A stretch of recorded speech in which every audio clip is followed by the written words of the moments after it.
Assalamualaikum warahmatullahi wabarakatuh. Perkenalkan, nama saya Dita Putri Lestari dari Prodi PPKN Universitas Islam Blitar. Di sini saya dan rekan saya akan menyampaikan materi tentang manajemen sarana dan prasarana. Perkenalkan nama saya Dita Putri dari Prodi PPKN Universitas Islam Blitar. Berikut materi yang akan saya sampaikan. Baik, di sini kita akan memulai materi kita yaitu manajemen sarana dan prasarana sekolah. Yang pertama yaitu adalah manajemen sarana prasarana, terdiri dari tiga yaitu sarana dan prasarana, yang kedua infrastruktur, yang ketiga fasilitas. Selanjutnya adalah pengertian umum dari sarana dan prasarana. Yang pertama pengertian dari sarana yaitu barang atau benda bergerak yang dapat dipakai sebagai alat dalam pelaksanaan tugas fungsi di unit kerja. Contohnya mobil, komputer, pulpen, kertas, tinta printer, dan lain-lain. Yang kedua yaitu pengertian prasarana, yaitu barang atau benda tidak bergerak yang dapat menunjang atau mendukung pelaksanaan tugas dan fungsi unit kerja. Contoh gedung kantor. Selanjutnya pengertian umum dari infrastruktur yaitu juga disebut prasarana dan sarana yang merujuk pada sistem fisik yang menyediakan transportasi, pengairan, bangunan, gedung, elektrik, dan telekomunikasi, serta fasilitas publik lainnya yang diperlukan untuk memenuhi kebutuhan dasar manusia. Yang kedua yaitu fasilitas adalah sesuatu yang dapat membantu memudahkan pekerjaan, tugas, dan sebagainya.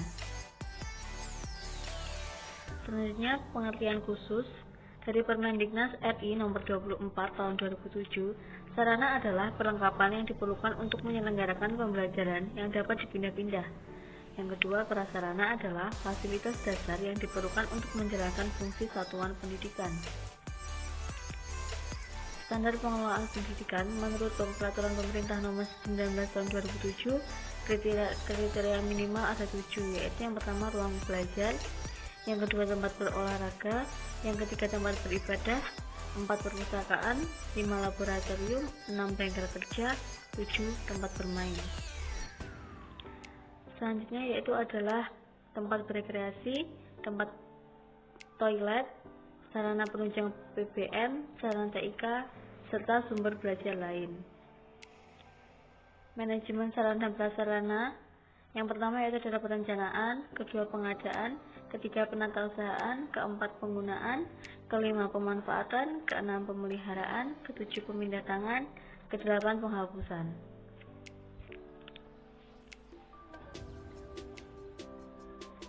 Selanjutnya tentang unsur tim perencanaan sekolah. Yang pertama kepala sekolah, yang kedua wakil kepala sekolah, yang ketiga guru, yang keempat kepala tata usaha, yang kelima bendahara, yang keenam komite sekolah. Perencanaan ada 5. Yang pertama ada kegiatan konkret, yang kedua ada penanggung jawab yang memimpin pelaksanaan program, yang ketiga ada sasaran atau target terukur yang ingin dicapai, yang keempat ada batas waktu, yang kelima ada alokasi anggaran yang pasti untuk melakukan program.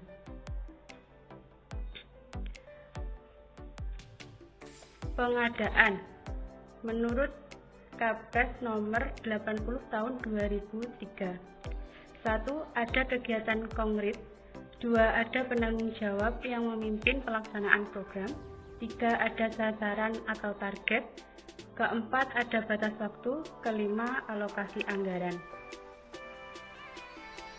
Prinsip pengadaan. 1. Efisien. 2. Efektif. 3. Terbuka dan bersaing. Keempat, transparan. Kelima, adil atau tidak diskriminatif. Keenam, akuntabel. Tujuan inventaris. 1. Tertib administrasi. 2. Hemat uang negara. Ketiga, sebagai bahan kontrol. Keempat, mempermudah pengendalian. Kelima, mempermudah pengawasan. Keenam, akurasi laporan. Tahap inventarisasi. ke-1, menghitung jumlah barang per subkelompok barang. 2, mencatat barang ke dalam kertas kerja inventarisasi. Ketiga, menempelkan label pada barang yang telah dihitung. Keempat, menentukan kondisi barang, baik rusak ringan atau rusak berat. Kelima, menyusun laporan hasil inventarisasi. Keenam, menyampaikan LHI kepada pengelola barang. Penggunaan adalah kegiatan yang dilakukan oleh pengguna barang dalam mengelola dan memantau usaha BNN yang sesuai dengan tupoksi lembaga. Pemanfaatan. Yang pertama, penggunaan di luar tupoksi atau sewa kerjasama dengan pihak lain. Yang kedua, hasil disetor ke kas negara. Pemeliharaan. Yang pertama, pemeliharaan adalah kegiatan atau tindakan yang dilakukan untuk mempertahankan keadaan suatu fasilitas kembali pada kondisi operasional secara optimal sehingga usia pemakaian dapat diperpanjang. Yang kedua, pemeliharaan sama dengan perawatan dan perbaikan atau MNR.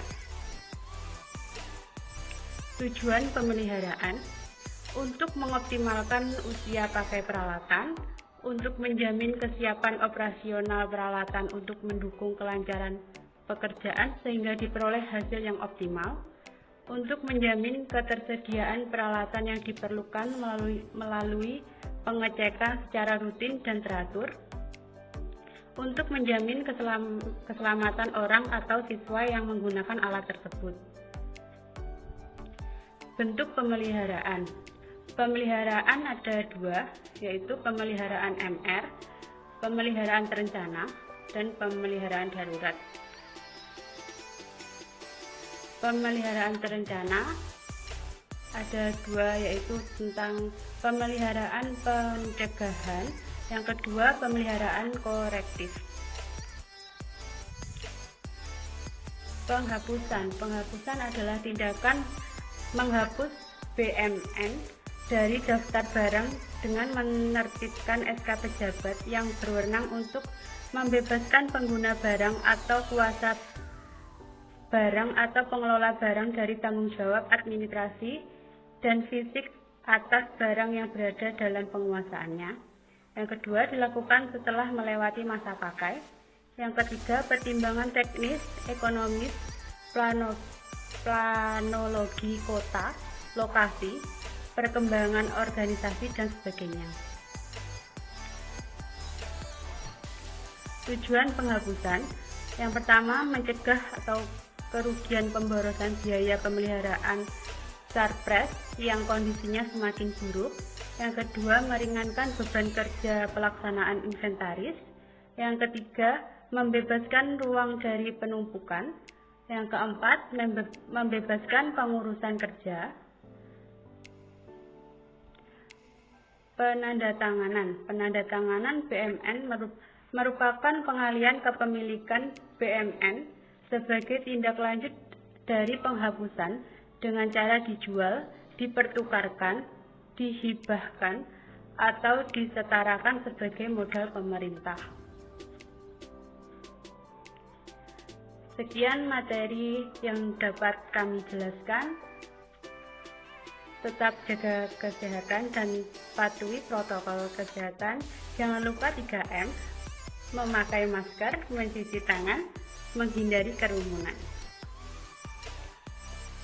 Wassalamualaikum warahmatullahi wabarakatuh.